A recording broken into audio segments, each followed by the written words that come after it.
Parnida Kabupaten Toba nuengo padalan aturan PPKM level tolu ditahi pamareta dolaho padala parsiajaran di parsikolaan. Asaboi musela mudenggal aka parsikola i marsiajar. Adorang sian haroroni kopi 10 sia, saluhut aka parsikola marsiajar sia jabu marhite internet. Alai nuengo ditahi pamareta do muse padalan parsiajaran di parsikolaaan. Marite atau rangan ni pelaksana tugas Kepala Bidang Pendidikan Dasar Dinas Pendidikan Kabupaten Toba, Amang Ricardo Hutajulu di hari Rabu tanggal 25 Salpu. Tahion nunga dipasahat nasi datu bupati, asa boinya disipul hona putusan laho padalan parsiajaran di sekolah. Didok nasida nuaingon nunga hirana lamu moro rohani aka parsikola laho marsiajar, ala naung maliliku marsiajar sia jabu.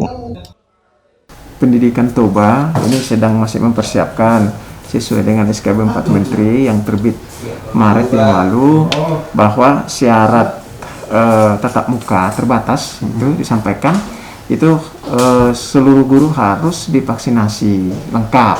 Vaksinasi lengkap maksud itu vaksinasi 1 dan vaksinasi 2. Jadi memang kami sudah berusaha sekarang ini merekap semua guru-guru yang sudah divaksin. Jadi hasil rekapan kita itu SMP masih sekitar 80% itu yang sudah divaksin.